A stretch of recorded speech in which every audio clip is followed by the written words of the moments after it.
Hey everyone, welcome to the Tom's Hardware Podcast for January 17th, 2023.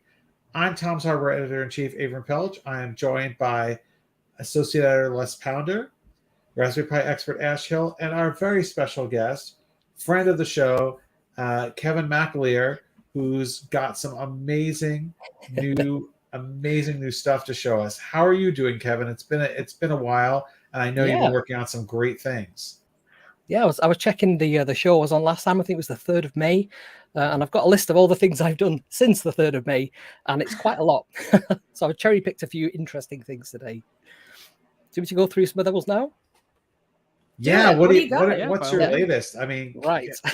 You've got, for those who don't know, Kevin just makes just a crazy amount of robots and other wild inventions and just really amazing stuff. I also love his posters. He's got can't see it so well because it's blurry, but I think he's got a Forbidden Planet poster. Did I get that right? Yep, that's just behind me, just there. See? Just there. He's also one of the most active members in our podcast chat, and I'm glad to have him here, but I expect him to keep posting while we're on the podcast. Yeah. So what do you have there? That's one of those things looks like a giant joystick. Is that what it is? This thing? Or this, which one? The white and blue one. The white and blue. White and blue box. Yeah. Yeah, so this is QB. This is it's a robot that I built specifically for learning ROS, the robot operating system. Mm-hmm. So it has a LiDAR on top. I plug in the LiDAR. It'll start spinning around there. And it can map a room in 3D. It can localize itself within the room and figure out where it is and so on. So this is kind of a work in progress at the moment. If I go to, is it that camera there? You can probably see a little bit better if I just spin this round. Its wheels are not plugged in yet. I'm waiting for Pimoroni to get some motors in stock there, but the LiDAR is on top there. I can plug it in. Which way around is it? That way. There you go. So that LiDAR is now activated, and there's even the camera on the front. If I put the if I go over to here, I can probably get the camera up and running just by doing this. Let's see if this is going to work. There we go. So this is the robot lab. Cool. Everyone can see that's the machine there. I'll just stop that. So that's QB1. That's the latest robot that I built, and it's part of this ongoing series about learning ROS. So that's that one. A while ago, I did work on this little robot here. This is a Mars robot, and if I just switch this on underneath here, it's got a little button underneath there, so I can switch on the power. And this is using the Pimoroni Inventor 2040, which is one of my favorite boards. And you can see there's a little flashing light, and that means that it's connecting to my local network, and then you can control this using a web page. So you can go backwards and forwards, left and right, and get readings from the little rangefinder at the front, the little time flight sensor, all from within this little board. So quite pleased with that one. Even has a sound output. There's a little speaker there. And these Inventor 2040 boards are really flexible. You can do all kinds of things with them. So the other thing I built with that, which is the other Inventor 2040 I had, was a little robot arm. So this one is quite a simple robot arm. But again, you can control it from a web page. So I kind of went to town when the PicoW came out, making everything have web pages built in. The other one, which I made as just a fun kind of model, is the Next Cube. So this little box here, this 3D printed box, is just the Next Cube that the World Wide Web was invented on. And inside there is a little Pico. So I put power on that. It'll actually just host a web page, just sort of saying hello world. And the other thing I did with let me just bring up the right one there, with web pages and the Pico, was the Billy Bass Fish project. So if you go to mouthpi.co, it was supposed to say big.mouth.pi.co, whatever, but I didn't get the domain name quite right there. But this is being hosted live in the studio. The Billy Bass Fish is just up there. So this entire web page is being hosted on Raspberry Pi Pico. And since November, it's been accessed 1,560 times. And you've got some buttons on there so you can move its tail in and out, and it will interactively, flip the tail or open the mouth. If we go to open mouth there, it'll open the mouth of the fish, and you can move the head out as well, like so. So all this is being the motors within the Billy Bass fish are being controlled from the Pico, and there's 2 H bridges because I think there's about 3 or 4 separate motors in there. And yes, and it's hosting this web page to just let you control it. So anyone in the world can control this fish, and you can learn more about the project just by clicking there. There's a little video that I did on it. So that was one of the fun things I did with the Billy Bass fish, the Raspberry Pi Pico W, and some MicroPython. Other things I can show you. So Halloween, I made this little ghost box. So this is just using the Pimoroni Display Pack 2. And there's a Pico inside. Just wait for it to come on. So you can see there it says Ghost Box, and it'll say various different words on there, like it's saying head at the moment, and then heaven. There's just a random list of words, and it'll just pick them from there. But it's got these weird glowy light things on it as well. What are those lights? Did you make those? Is that metal? So I found them. I went to a Whitby steampunk fair back in February last year. They have a steampunk fair about twice a year, and they have like a hall full of bits and bobs where you can go and buy all kinds of things. And there was a guy there selling these sort of Victoriana style parts. Is it paraphernalia? I think he might be called. It had a really cool name. And they were all, really weird sort of steampunk things. So these are just like 24 volt or 9 volt LED modules. And then he's put some kind of copper pipe on them, like a ring and a little connector there, just to make it a bit more interesting. I just 3D printed the box and shoved all the components in there. But yeah, it works really well, and it's got a nice clicky on-off switch as well. That adds a really nice touch. Nice. Yeah. And then I was really hoping to get this working for this show, but I must have flattened the battery on this. And this is my Ghostbusters Wi-Fi detector. So when this is running properly, it will, when it comes on, it will move the arms up like that, and then it will scan the local Wi-Fi area for all the different hotspots, and it will display them. And then using these 2 buttons, you can move a little thing up and down, and then it will change these depending on the signal strength. So no signal strength, full signal strength. So it kind of works as you'd expect, but it's a really nice little prop based on Ghostbusters. Cool. So, and then other robots I've created recently. It's one of my favorite little ones. This is BurgerBot because it's completely round. And this one has a pen in it. So this one, the pen mechanism is quite an interesting little mechanism. If I sort of hold it up there, you can see there's like this little cog that there, and this little servo on the top will just move that cog up and down, and therefore the pen up and down. And it's very simple robot. It's got some Lego attachments on there as well, and it's called a BurgerBot. That is nice and simple. I like that mechanism for the pen, because normally you have like a DC motor or something, just a servo just pulls it up, but that's works really well. Really yeah. And one of the other fun things I did recently was when the Galactic Unicorn was launched. Yes. This way around. I know what this is. This is cool. Oh yeah. I always like to think, what else can you do with these things? What's a different way of looking at it? So I thought a different way of looking at this particular device is to look at it that way. Everybody else is doing things that sort of scan across, and I thought, how about something that scans sort of down? So if I just turn off my light there so we can see what the LEDs look like, and I run this. This is a Guitar Hero game. So there's 5 buttons on the back, and they correspond to the 5 threats. And if I go to this view here, you can see the code running, and you get 30 lives. And if I do nothing on this, it'll die and say you lost. So it's really fun to program this one. And it was one of those, I didn't need to 3D print anything or design anything. It was just pure code. But yeah, there's quite a lot of fun going into making that work. Like, how do you draw the pixels and make everything flash and all the rules of the game? So it is quite difficult to play. You can slow it down. You can have you integrated the speaker into that as well? Or is it just not yet? I could do. So that was one of the I always put like what stretch goals. I always put like what's the minimum viable product that I want to design for a particular project. And the stretch goals were actually include some sound, maybe just some sort of BP sounds to go with the music. And I didn't get around to that bit. That was a bit too much. I'm just thinking an 8-bit rendition of like Queen Bohemian Rhapsody. That would absolutely. Of course. And then what was quite interesting is sometimes when Raspberry Pi are going to launch a new product, they'll contact some creators slightly beforehand, and either send out a free sample or just let you know that something's coming up so you can do a video around it. And Jeff Geerling contacted me and said, I'm interested in your Picon camera project. So this is a Picon, the original one, and it's got the high quality lens on there and a Raspberry Pi 4 inside. You can see the Raspberry Pi just there, and the screen on the back. But on this one, I hadn't actually installed the shutter button, and the battery is integrated in there. I've just not plugged the battery in. It works fine. You can take some really nice pictures with this. You can swap out the lenses and so on.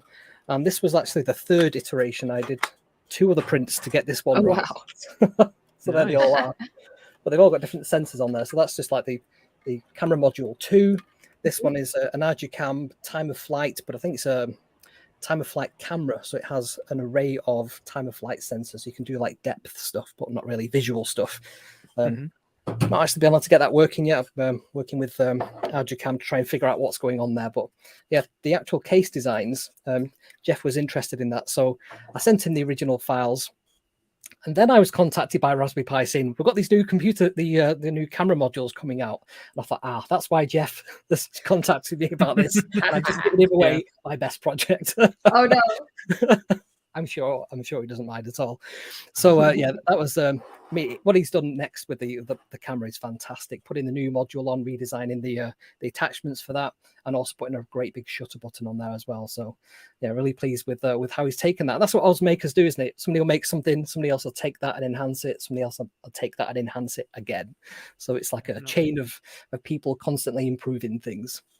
So yeah, I think that's the main couple of things I had. Did I show you this one? This is the camera holder module. So this is I'm calling this photo giraffe. It's not really very good. It looks better written down than it is spoken, but yeah, it's got the camera module 3. That's the standard module, I think, not the wide. And these are all GoPro compatible sort of mount pieces. There's another one I've got just here. So I actually started designing this without really thinking about a giraffe at all. I just created like what I thought would be like a girder piece, a bit steampunky Victorian style. Then I thought, if I print that in yellow, it looks like a giraffe. So I designed the head to go on that. It's beautiful. He's got plenty of robotic animal friends, doesn't he? That's it. He's got plenty of friends. And then the other thing I started doing, I think, since I last saw you, was I've started documenting everything. So I've now got kevsrobots.com, and on there I write up all my projects. So, for example, if I come over here, I've recently been doing these how-to articles, and it's just like a short post about how a particular thing works. And then recent videos that I've made, and then all the individual write-ups. So you can see there, if you wanted to download the giraffe stand, you can go over here and you can see a video about it, or you can get the bill of materials, how much it costs, and you can download the STL files as well for free. So yeah, nice one. So I've been working that up, and that's how I knew how many projects I'd created since I last spoke to you, because on here I've got an episode list, and I basically just scroll down to, I think it was the 3rd of May, and then just counted up and saw which videos have I done since then. So there you go. So I could see from there what else I'd been working on, which is quite a lot. A project or 2. Just a couple, yeah. So, yeah, you can't sit still, can you? No, can you tell? I'm interested I'm a little interested in the arm. How much articulation does it have? What can you do with it? So it's 1, 2, 3 degrees of freedom, and then there's the actual hand at the end. So so it can actually spin that way as well. So that's 4 degrees of motion. Yeah, there's 5 servo things plugged in there. Mm-hmm. It's okay. I mean, I didn't use high quality servos on this. The end one is, I think that's is that a DS929 MG? So that's like a metal one, but all the other ones are these cheap SG90s, so they're not fantastically accurate, but it's good enough. And what I was thinking was, can I put this onto something else? Can I get my QB robot and stick this on the side as like an arm and have 2 of them? Something like that. Yeah. There's plenty of servo connectors on these things, so yeah, we've got plenty to go out there. And yeah, one of the other projects I worked on as well was this RGB LED dog coat. So it's a huge thing. So I've got 2 chihuahuas, and one of my chihuahuas, Archie, he was very kind and volunteered for this project. So this sort of straps to his body. There's like some little Velcro straps there, and a sponge as well, so it doesn't hurt him or anything. And it's got a number of different components on the actual saddle. It's probably easy for me to show you this one that I made, the other chihuahua. So it's like a little saddle shape thing. I just get my face out of the picture there. It should zoom in. There we go. And you can see that. So there's the Plasma 2040. Yep, which is that one there. So that's got all the wires there for the RGB LED strips. There's the Raspberry Pi Pico W, and then there is just this LiPo Amigo Pro for just the power. And the battery just sort of goes in that little pocket there. And on the one that's actually working, I can show you that. This one is quite robust. I had to make it quite robust because it's going on a dog that shakes about a lot. So if I just press that on button there, and if I wait for that to... I press that. Is that going to work? I don't know if you can see the lights there because the studio lights are quite bright, but you can see it. Oh, there we go. If I just go back there, my Stream Deck's being very slow to react. There we go. It must be it because there's so much going on. There we go. If I switch off me, you can probably see the lights a bit better. Yeah. And, and if I press the A button on here, it'll select different modes. So you can see there it's going to sort of erase all the different lights. And it'll just have one little light scanning across like Knight Rider. Then there's another one that sort of glows different colours. See my face, you can see it glowing there as well. And then if I go through, there's like other ones. So I love LEDs, as you can tell, just by looking at the studio. And then if I go back, it'll go back to the original one where it just sort of snakes around all the different colours. So yeah, he wears this, and he got stopped by a lot of people taking pictures when we went to Blackpool Illuminations. It's like the UK's that's version. The perfect place to take that project. Absolutely. Yeah. Wait a sec. So did they think the dog was part of the exhibit? Well, that's it. Some people did. Yeah. Some people thought it was all part of it. And the stretch goal for that project was that I could scroll text across the LED strips. I've not quite got there yet, but I believe I can probably make the Pimoroni Pico graphics library work with this. So if I can do that, I can do I could make an image appear on there like a JPEG or something. Quite crudely. Awesome. Little dog billboard. Exactly. Yeah. Sponsored by #. Yeah. So there are a couple of the projects I just had to hand that was easy to sort of showcase. Trying to think if there's anything else that you wanted to sort of see in the studio. This has probably grown since your last zombie as well. Oh, how about have you made any improvements to the 2 head robots that you had created? So what have I done with those? So there's one at the very back just there. That's Sonny. I've not actually done too much with that just yet. What I was going to work on was the cameras. So that one doesn't have any cameras in the eyes. I've now got a whole host of cameras. I bought quite a few of these when they were launched, so we could have one that's maybe the wide angle and one that's the regular camera. That could work quite well. And then we can do, and again with learning ROS, there's quite a lot of image object recognition, classification, all that kind of stuff with ROS. So I'm definitely going to be coming back to that project. And I do bounce around the projects quite a lot, as you've probably seen. So I might work on ROS for a couple of weeks, get bored of that, move on to another project, get bored of that, come back. But this is what I love about as is the way. That's what I love about robotics. So there's like 3 intersecting rings. So if you've got the sort of mechanical engineering aspect, so 3D printing, making things sort of stick together. Then you've got the electronic side of it, so soldering stuff together, making things work.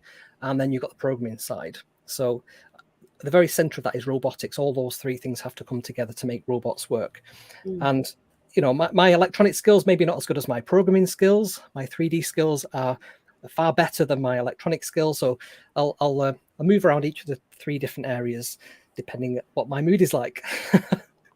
So yeah, I decided to double down on just one hobby. That's how I produce so much stuff. So rather than having lots of different hobbies, I decided I'll just pick one hobby, and then for the next sort of 10 years, I'll just double down on that and see what happens. So going well so far. Yeah, good idea. Sounds like a plan. Jenny asks, looking at your film posters, see, she can see through the blur also. You love film robots. Who is your favorite film robot and why? Who is the worst film robot and how would you improve it? Oh, yes. I like that a lot. So the worst film robot, that's a really easy one because I posted on Twitter about this week. I did the unpopular opinion thing where I basically said R2-D2 is a rubbish robot. It's the shape of it, the fact he can't even speak. You know, he has to sort of beep and you know, he's sassy. He's sassy, but you know, and they cheated later on by giving him like rockets. He didn't originally have rockets in his feet. He wasn't a very good robot. You had to have, you know, a C-3PO just to interpret him. So you know, he's a bit redundant there, I think. So that I think that's the worst robot. So I would give him speech, and I would give him, I don't know, longer legs maybe, and some arms. Arms, yeah, thumbs, right? Thumbs, exactly. And then the best robot, it's got to be Robbie the Robot from Forbidden Planet. I think it's one of the first robots I can remember thinking like, I want to have that. That's amazing. And yeah, I've watched quite a few documentaries about the actual, you know, the person who made Robbie the Robot and how they made it. It's all wood inside and some like quite carcinogenic chemicals and stuff that they made to construct it. It's really, really not very good. But as a robot in a film, just absolutely amazing. So he could speak. He had arms. He could lift an entire house up. He could make diamonds. Isn't it? Did they Arms and speech. reuse that robot costume for Lost in Space? Yes, and maybe something else too. That's it. He was in loads of different things. He was in Columbo. He's in The Invisible Boy. There was quite a lot of different films he was in. Gremlins. There you go, Les. Yep, Gremlins. Yep. He was in that in the background. Yep. Oh, so yeah. He's still knocking about somewhere. I think he's worth quite a lot of money now because obviously there's only the one of them, and it's the same model maker who made Benign in Lost in Space. So there's a very similar kind of body shape to them. So yeah, you've got that kind of lineage, and the other robots I've got on the movie posters. So sort of which would that be? Right to left. So. There's Robbie the Robot, which is in Forbidden Planet. Next, you can't really see this one because of the light, but this is Westworld. So the gunslinger, Yul Brynner, from Westworld. Then we've got Maria from Metropolis, which is in the middle there. I've never actually watched Metropolis all the way through. I find it quite a difficult watch. Then there's 2001, which is there, which is not really a robot, but he is a robotic entity, HAL 9000. And I think it's very misunderstood. He was just following his program. He'd been told to do two contradictory things. Then we have Gort, which is trying to do this there. Gort from The Day the Earth Stood Still. So he's also a favorite of mine. And then, of course, at the end, we have Johnny Five from Short Circuit, which is also a really cool robot. And I believe that somebody has recreated him entirely from machined parts, which is just awesome. Neat. I saw that project a while back on Twitter, and it's 1-to-1 scale, complete replica, and it's awesome. Yeah, if they stuck a pie in that, we'd get him on the show. Yeah, no question. Tim asks, "Are you going to try and reproduce the Lego display brick?" Oh, that is so cool. I am in touch with the guy who did that because it's such a cool project. I can't believe that he even thought that was possible. I mean, when I saw it, I was like, no, this is photoshopped or something. This can't be real. But he's done a video showing you how it's constructed. It's insane, isn't it? Yep. I think that's RP2040 base as well. Yeah, I'm pretty sure of it. Yeah. So I did a story a couple of weeks ago, and it's just an RP2040 custom board. Yeah. And it's using soldered connections to create a 3D object that fits inside the cube, and then it's resin poured on top of it. That's just unbelievable. Well, I will throw this question to the rest of our panel here. Ash, what is your favorite movie robot, and what is the worst movie robot? I don't know. Skip me. All right, think about it. Come back. Les? I wasn't ready. My favorite, and is it a robot? Yes, it is, but it's also not. Is the Terminator T-800. That design, Stan Winston's design, was fantastic. Working with James Cameron, obviously. But that robot was awesome. You could see how it worked, how the model worked, and on screen it just was the epitome of a scary robot. The worst one is the one from the Black Hole. Is it Maximilian? The one that don't say that. That dude's scary. Worst in terms of worst design, or just scary. I'm taking worse to scary because that dude was scary. Oh, see, Yeah, he's got hand blenders, you know. yeah. I mean, That's that's, so dark. it's wondering why you would. Well, now that I think about it, after all these years, and by the way, I'm just going to say right here that I don't care. It's still one of my favorite movies, The Black Hole. When I was a kid, that was my favorite movie for a long time. And even now, like I show it to my son, and he's like, "This isn't that great." No, it's better than you think. But yeah, you do have to wonder, like, who would design a robot with hands that are just blenders? Like, I mean, he's not a cooking robot for those who haven't seen the movie. Spoiler. Yeah, but I don't know. I just keep thinking. I'm gonna say in that movie there's Vincent as well, isn't there? The little Yes. flying robot. Yeah. Yes. Vincent and Bob.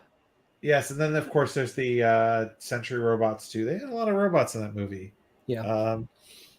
But I still have like the action figures from when I was a kid, and my daughter, who's 3, found them and she's playing with them, and no idea what it's about, but plays with them. But I just keep thinking about robot designs. I keep thinking about the movie Runaway, which probably most people have forgotten. Film. The spider robots in that are absolutely horrible. They're actually terrible design. They look just like wind-up toys, which they probably were. But they predicted drones, didn't they, in that film? They call them floaters. The very beginning, he has like a triangular-shaped robot that has a fan in the middle, and it floats in, and it's a drone. It's just a regular what I liked drone. is the other robots in the movie, because they're like not like anthropomorphic robots, but they're still like going around doing all kinds of weird stuff, which is cool. Yeah, there's a very boxy one, isn't there? I think she's called Lois, and that's his domestic servant, and she just has one arm, and that's it. Yes, exactly. Simple DIY electro music projects. See, when I try to think of like find another person who appreciates the greatness. When I try to think of like my favorite robots, I'm not looking at their abilities and the mechanics behind them. I'm thinking about them as characters, and the two that I keep thinking of for some reason is Bicentennial Man, just because I enjoyed the movie. I thought it was fun, especially when it came out. When I went back and tried to watch it, whether or not it holds up is, up to you. But I enjoyed that character, and I really enjoyed, and I can't remember his name, but the robot that Alan Rickman played in Hitchhiker's Guide to the Galaxy, because he was so mopey. Marvin. Yes, Marvin. Oh, yes, I Marvin enjoyed the that Parrot character. Android. What's the point? Yeah. Yes, the doors make a nice noise. That's great, but I think the BBC version of him was better. Really? Somebody just said in the comments as well, that scary robot from Saturn 3, that robot was called Hector. And it was a terrible robot. It had like this great big body, but then this teeny head with little eyes. It was just a terrible design. But that was quite scary as well. I can't remember that one. You can really so I'm looking forward to Kevin making all these robots run on RP 2040. Oh yes. Speaking of great projects, Ash, we've had some interesting projects that we wanted to talk about from the last month or so, because we haven't had a chance to talk about them in a while. Yeah. So, and because we're coming off the end of the holiday, I do have one project to share that is kind of holiday themed, but it doesn't have to be exclusively used as a holiday project. And that is this really cool Raspberry Pi holographic Christmas tree. And like I said, it doesn't have to be a Christmas tree. You can project any kind of image on this, but it's basically an LED strip that is hooked up to this giant metal frame, and it spins really, really fast to make a conical shape. And the LEDs change at just the right time to project an image. Well, not really project, but to create an image. So you can make this really cool holographic effect. And it spins so fast that the guy who made it, Sean Hodgins, he usually sits behind bulletproof glass when he watches it go around. And I don't blame him. But I thought that was too cool not to share, because, I mean, that's huge and dangerous and fun. And that's great, isn't it? Yeah. And the next one I wanted to share was this really awesome Pico powered, it's like a tiny PCB. It's got a full keyboard on it. You've got an LCD screen, and it uses LoRa, I think, to communicate wirelessly with other devices. It's considered a doomsday computer. So if, everything breaks down, you need to communicate with your buddy up the road, or maybe not up the road, but not too far away from you. You can whip out your little Arma Chat doomsday computers and say, "Hey, what's the weather?" Whatever. I just thought that was just gorgeous because Bob Bobricius, I hope I'm pronouncing that right. He does amazing work with PCBs. It just looks beautiful, and the LEDs behind the keys, like just look at it. It's gorgeous. I love. Yeah, the backlit LED keys they really set the scene for that. Mm-hmm. When the world ends, it's going to be green LEDs and green screens everywhere. Apparently, that's what the films say. And then the last one I wanted to share with you guys, and this is just this is just 3 projects. There's a full list on tomshardware.com. We post a list of our favorite Raspberry Pi projects each month, but this should be a good taste to get you excited. And this one we actually had the maker on the podcast a couple of weeks ago. It's a sidecar. Yes, Ryan, I recognize that one. Yep. Yeah. Kian Ryan, and you know Kian, don't you, Kevin? I know Kian. Yep. He's a good fellow. Brilliant. Yeah. So what he made here was like a little Pi-powered sidecar for his Scion PDA, which is an old school PDA, and you can use it to access modern day internet on this old PDA. And I think it only works on unsecured websites. Correct me if I'm wrong. So you can't access everything, and it's definitely slow at loading, but I think he's got Hamster Dance loaded in this picture right here. Yeah. He was talking about how, the challenges of working with it, which are just amazing. I still want to see someone do this with like a pocket PC, like a HP Jornada or something like that, which would be probably a bigger challenge because those are full color LCDs. But that's really cool. It is super cool. Yeah. People make cool things. Definitely. So that's what I've got. Go check out the full list of Tom's Hardware because there's plenty of other stuff, and a few of them are Christmas themed, but we'll be getting away from that here in the next month.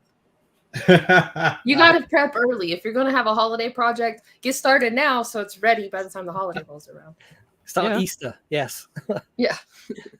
So I wanted to briefly show something I got as a holiday present that I kind of alluded to in last week's show.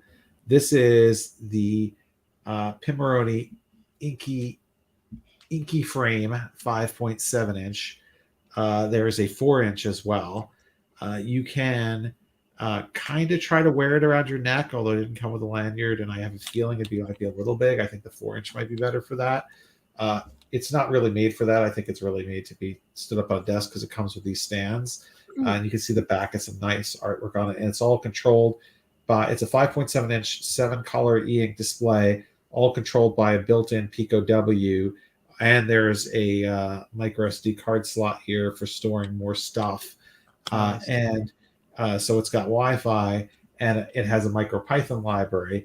So I just wanted to really, now I haven't fully explored all the things you can do with it. You can see that there's a whole bunch of buttons here that you can use to control things on it, which is pretty cool.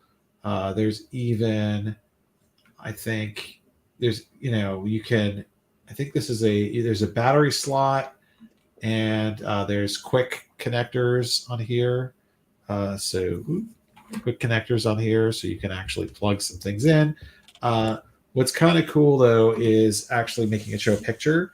So I'm just going to show you really quickly what that looks like in terms of code. So here I have Thonny open, and you can see it's not much code at all. They have a library here. This is MicroPython. I don't know if there's a CircuitPython library for this yet, but you can install the MicroPython. You can install Pimoroni's MicroPython ROM, which will have all of the libraries, most of the libraries, and then you can copy over the specific libraries that you need for this. And you can see here it's very easy to make a display a JPEG. So this is this screen is 600 by 448, and they recommend that you make your JPEG that aspect ratio or that size. Let's see what happens when I try to use it for this. Okay, so I have hit the play button. Let's see if it's actually going to take. Come on. Yeah, okay, you see it's flashing a lot. That's because I think it has to go through every one of the 7 colors and redry it. Kevin is doing the same thing. So you can see here, I'll get it zoomed in here. You can see it takes I don't know, what is this, 10, 15 seconds before it finishes drawing. You can sort of see what it's doing while it's going. That's cool. Avram, when So- you made the image to put on the screen, did you have to use a special color palette or anything in Photoshop? No, or Video? okay. So I just learned something while on the air with you, which is that it does not shrink it. So it is showing you the upper quadrant of my picture, which is like the wall. So what I did do here, I'm sure Kevin was well aware of this, is I cropped it to 600 by 448, and I'll show you the picture that was supposed to be, and you'll see what happened. So if you look at the picture that was supposed to be, there it is. But I did it at I cropped it to 600 448, but I didn't shrink it to 600 by 448. So it's like 9. So I think it took a segment that was 600 by 448. So you definitely want to shrink it to exactly 600 by 448, and then you'll get your picture. Otherwise, you'll get the 600 by 448 pixel quadrant of your picture. But the point is, you could do some pretty cool stuff with this, and it does not use any power at all when it is, when it's not being updated. So you could put a picture on here, which I have done, unplug it, no battery, and just leave it. So if you want to use it as a picture frame, it's a little complex to be used to just say, I just want a picture frame. But if you want to use it as a picture frame, you could use it as a picture frame, leave it there, not use an ounce of electricity. Similarly, if you wanted to make a conference badge out of it, you could put your badge information on it, wear it around your neck, and then you don't need a battery or anything to keep it updated. However, the 5.7 I feel like is a little bit big. Kevin, do you have there's a 4-inch now, which is slightly lower resolution. I think the 4-inch would be a better choice for wearing.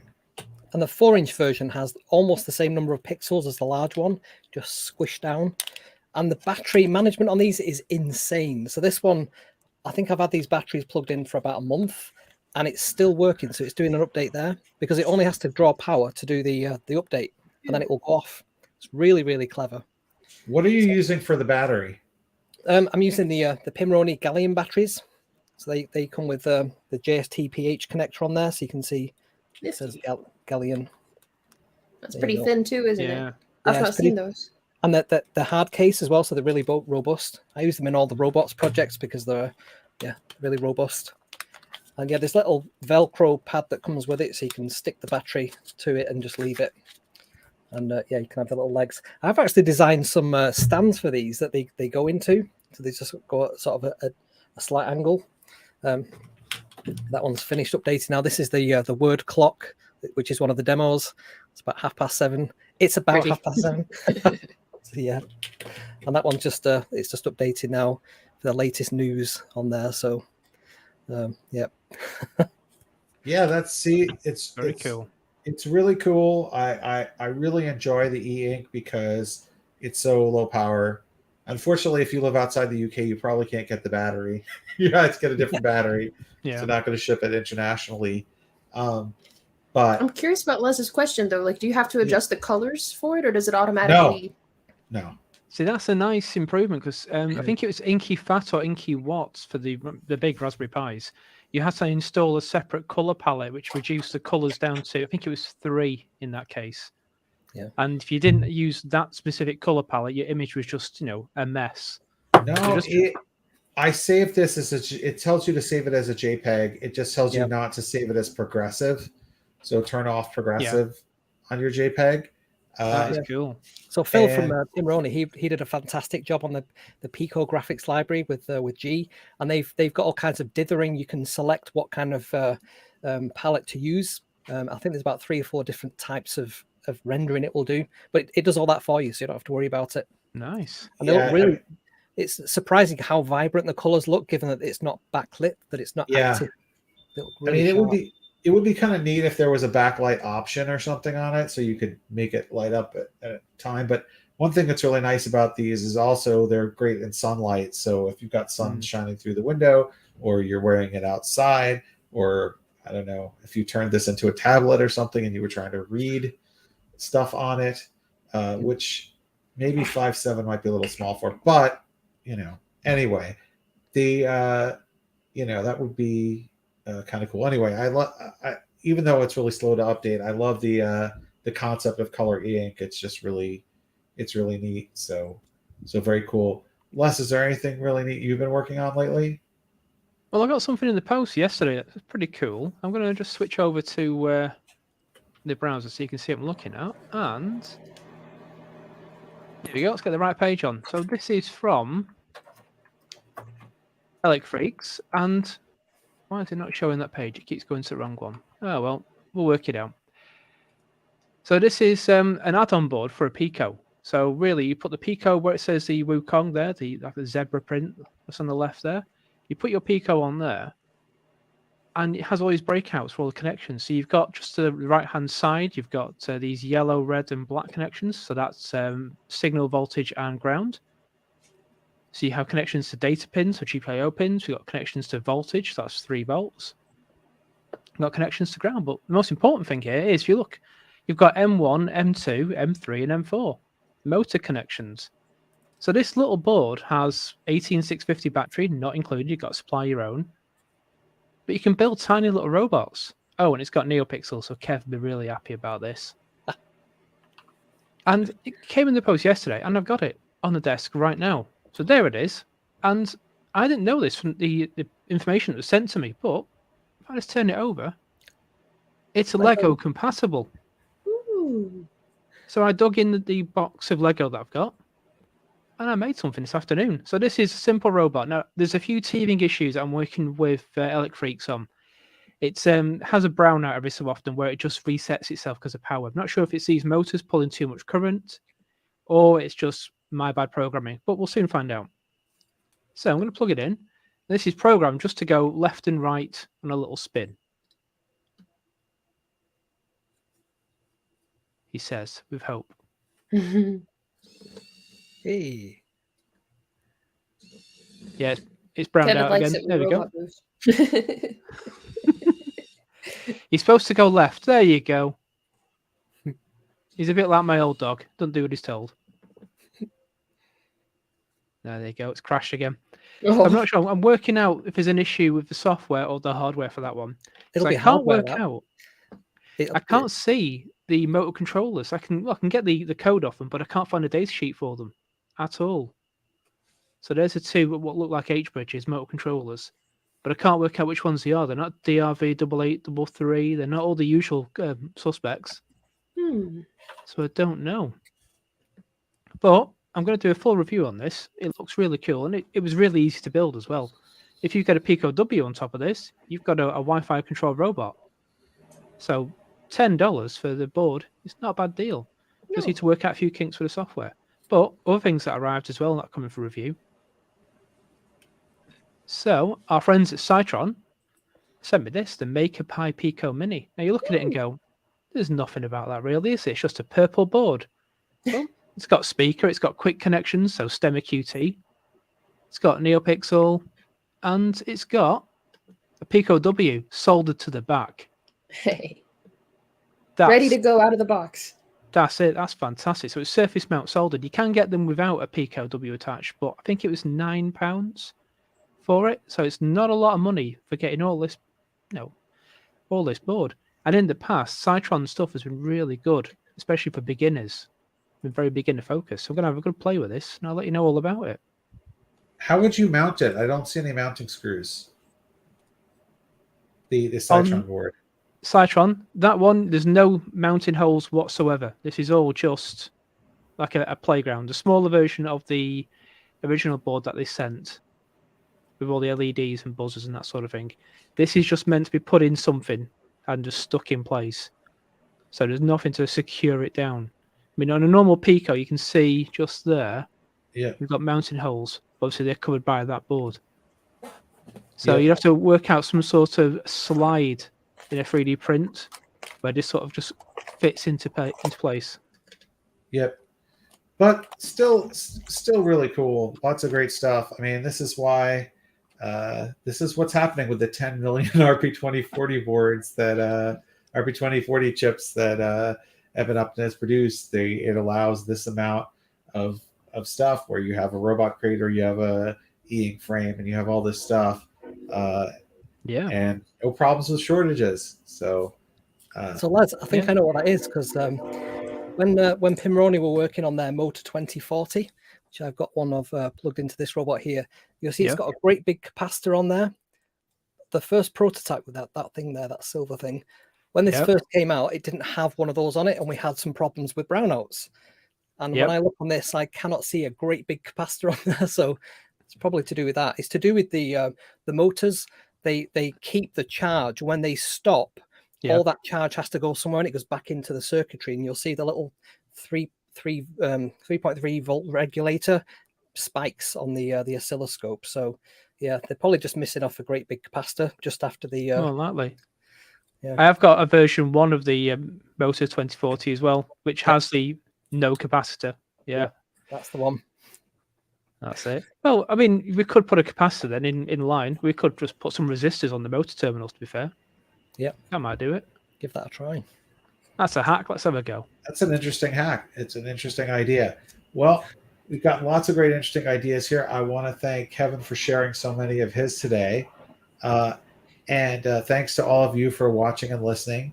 We'll be back again next week at 7 p.m. UK time, 2 p.m. US Eastern time, with another great guest. We'll talk to you all. We'll see everybody soon. Bye, everyone.